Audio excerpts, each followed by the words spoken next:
নৌকা তৈরি শেষ। আল্লাহ আগে থেকেই বলে দিয়েছিলেন একটি সংকেত থাকবে। কখন বুঝবে আযাব এসে গেছে? যখন তানুর মানে চুলা থেকে পানি উথলে উঠবে। আর সেই মুহূর্ত এলো। হঠাৎ একদিন নূহ আলাইহিস সালাম দেখলেন চুলার মুখ থেকে পানি গলগল করে উঠছে। সাথে সাথে তিনি বুঝলেন এখনই সময়। হযরত নূহ আলাইহিস সালাম ও মহাপ্লাবনের অবিশ্বাস্য কাহিনী। আজ থেকে হাজার হাজার বছর আগের কথা। পৃথিবীর এমন একটি সময়ের কথা যখন মানুষ আল্লাহকে একেবারে ভুলেই গিয়েছিল। পাপে পাপে ভরে গিয়েছিল চারদিক। আর সেই পাপের শাস্তি হিসেবে এলো ইতিহাসের সবচেয়ে ভয়ঙ্কর দুর্যোগ, মহাপ্লাবন। এবং এই মহাপ্লাবনের মাঝে একজন মানুষ দাঁড়িয়েছিলেন অটল পাহাড়ের মতো। তিনি হযরত নূহ আলাইহিস সালাম। আজকের ভিডিওতে আমরা জানব তার সেই অবিশ্বাস্য জীবনের গল্প। শেষ পর্যন্ত দেখুন, কারণ শেষে এমন একটা ঘটনা বলবো যা আপনাকে সত্যিই কাঁদিয়ে দেবে। হযরত নূহ আলাইহিস সালাম ছিলেন আল্লাহর পাঠানো একজন মহান নবী। ইসলামের ইতিহাসে তাকে বলা হয় দ্বিতীয় আদম। কেন? কারণ মহাপ্লাবনের পর যে মানুষগুলো বেঁচেছিলেন তারা সবাই ছিলেন নূহ আলাইহিস সালামের বংশধর। মানে আপনি, আমি, পৃথিবীর প্রতিটি মানুষ, আমরা সবাই তাঁরই বংশের সন্তান। পবিত্র কোরআনে নূহ আলাইহিস সালামের নাম এসেছে ৪৩ বার। এমনকি তার নামে একটি পূর্ণ সূরাই আছে, সূরা নূহ। এখন প্রশ্ন হল, নূহ আলাইহিস সালামের জাতি কেমন ছিল? সহজ কথায় বলতে গেলে তারা পুরোপুরি পথ হারিয়ে ফেলেছিল।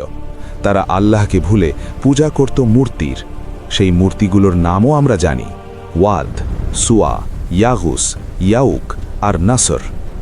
মজার বিষয় হল, এই মূর্তিগুলো আসলে শুরুতে ছিল তাদের পূর্বপুরুষদের, নেক মানুষদের স্মৃতিসৌধ। কিন্তু সময়ের সাথে সাথে শয়তান তাদের বুঝিয়ে দিল এগুলোকে পূজা করো, আর সেই ফাঁদে পড়ে গেল পুরো জাতি।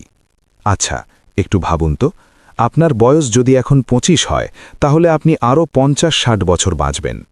নূহ আলাইহিস সালাম তার জাতিকে দাওয়াত দিয়েছিলেন ৯৫০ বছর। হ্যাঁ, ঠিকই শুনেছেন, ৯৫০ বছর। এই সংখ্যাটা বোঝার জন্য একটু হিসাব করি। একজন মানুষের গড় আয়ু ধরুন ৭০ বছর। ৭০ বছর করে ১৩ জন মানুষ পরপর বাঁচলে তবে ৯১০ বছর হয়। মানে ১৩ প্রজন্ম ধরে নূহ আলাইহিস সালাম মানুষকে ডেকে গেছেন, না থেমে, না ক্লান্ত হয়ে। কুরআনে নূহ আলাইহিস সালাম নিজেই বলেছেন তিনি কিভাবে দাওয়াত দিতেন। সূরা নূহের ৫ নম্বর আয়াতে আল্লাহ বলেন, হে আমার রব, আমি আমার জাতিকে রাতে ও দিনে ডেকেছি। শুধু দিনে না, রাতেও। শুধু বাজারে না, ঘরে ঘরেও। শুধু জোরে না, আস্তে আস্তেও। প্রকাশ্যে, গোপনে, সব উপায়েই তিনি মানুষকে ডেকেছেন। আর জাতি? তারা কানে আঙুল দিয়ে রাখত যাতে তার কথা কানেই পৌঁছয় না। কাপড় মাথার ওপর টেনে নিত, সরে যেত সামনে থেকে। তারা বলতো, এই লোক পাগল, এর সাথে আছে শুধু গরিব আর নিচু মানুষ, আমরা কি তাদের দলে যাব? কিন্তু নূহ আলাইহিস সালাম প্রতিবারই উঠে দাঁড়াতেন, কারণ তার বিশ্বাস ছিল হয়তো আগামীকাল কেউ ঠিকই ঈমান আনবে। দীর্ঘ বছর পরেও যখন মাত্র গোটা কয়েক মানুষ ঈমান আনল, তখন আল্লাহ নূহ আলাইহিস সালামকে একটি নির্দেশ দিলেন। সূরা হুদের ৩৭ নম্বর আয়াতে আল্লাহ বলেন, আমার চোখের সামনে আমার নির্দেশ মতো একটি নৌকা তৈরি করো। এখন ভাবুন, নৌকা তৈরির নির্দেশ, কিন্তু কোথায়? সমুদ্রের পাড়ে, নদীর ধারে? না, একেবারে মরুভূমির মাঝখানে, সমুদ্র থেকে বহু বহু দূরে। নূহ আলাইহিস সালাম একটুও দেরি করলেন না, সাথে সাথে শুরু করলেন নৌকা বানানোর কাজ। কিন্তু কাফেররা পাশ দিয়ে যাওয়ার সময় থামত, হাসত। আরে নবী সাহেব, ডাঙায় নৌকা, পাগল হয়ে গেলে নাকি? নূহ আলাইহিস সালাম শান্তভাবে জবাব দিতেন, আজ তোমরা আমাদের নিয়ে হাসছ, সেই দিন আমরাও তোমাদের নিয়ে হাসব, যেদিন তোমরা নিজেদের পরিণতি দেখবে। তিনি থেমে থাকেননি, কাজ চালিয়ে গেছেন। একটাই বিশ্বাস, আল্লাহ বলেছেন, তাহলে এতেই কল্যাণ আছে। নৌকা তৈরি শেষ। আল্লাহ আগে থেকেই বলে দিয়েছিলেন একটি সংকেত থাকবে। কখন বুঝবে আযাব এসে গেছে? যখন তানুর মানে চুলা থেকে পানি উথলে উঠবে। আর সেই মুহূর্ত এলো।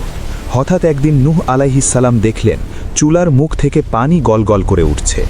সাথে সাথে তিনি বুঝলেন এখনই সময়। তিনি চিৎকার করে ডাকলেন, আল্লাহর নামে এতে উঠে পড়ো, তিনি এর গতি ও থামার মালিক।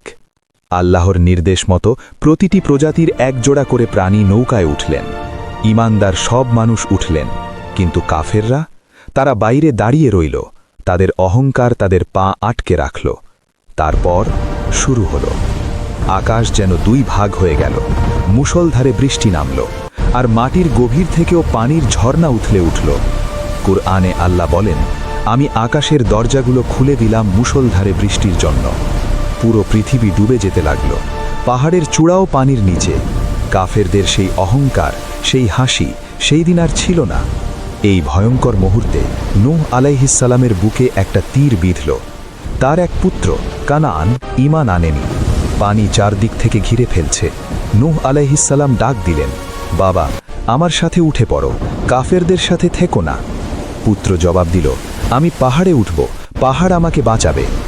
নূহ আলাইহিসসালামের চোখে পানি এলো। আজ আল্লাহর হুকুম থেকে কোনো পাহাড় বাঁচাতে পারবে না বাবা। কিন্তু পুত্র শুনল না। পানির একটি বিশাল ঢেউ এসে পুত্রকে গ্রাস করে নিল। একজন বাবার হৃদয় কাঁদছিল। নূহ আলাইহিসসালাম আল্লাহর কাছে বললেন, হে আমার রব, আমার পুত্র তো আমার পরিবারের। তখন আল্লাহর জবাব এলো, হে নূহ, সে তোমার পরিবারের নয়, তার আমল অসৎ। যে বিষয়ে তোমার জ্ঞান নেই সে বিষয়ে আমার কাছে চেও না। সূরা হুদ আয়াত 46। নূহ আলাইহিসসালাম অবনত মস্তকে বললেন, হে আমার রব, যা আমার জানা নেই তা চাওয়া থেকে আমি আপনার কাছে আশ্রয় চাই। তারপর একদিন ঝড় থামল। আল্লাহ নির্দেশ দিলেন, হে পৃথিবী, তোমার পানি শুষে নাও। ধীরে ধীরে পানি সরতে লাগল। নৌকা গিয়ে থামল জুদি পর্বতে। এই পর্বত বর্তমান তুরস্কে আজও বিদ্যমান। আল্লাহ বললেন, হে নূহ, আমার পক্ষ থেকে সালাম ও বরকত নিয়ে নেমে পড়ো। সূরা হুদ আয়াত 48। নূহ আলাইহিসসালাম ও তার সঙ্গীরা নেমেলেন নতুন পৃথিবীতে। আর এই নতুন পৃথিবী থেকেই আবার শুরু হলো মানবজাতির যাত্রা। এখন একটা কথা বলি, যেটা হয়তো আপনি আগে ভাবেননি। আজ আপনি এই ভিডিও দেখছেন, আমি এই কথাগুলো বলছি, পৃথিবীর 8 কোটি মানুষ বেঁচে আছেন। আমরা সবাই হযরত নূহ আলাইহিসসালামেরই বংশধর। কারণ মানুষের কাছে আল্লাহর একটাই প্রত্যাশা, তারা যেন আবার তার দিকে ফিরে আসে। হযরত নূহ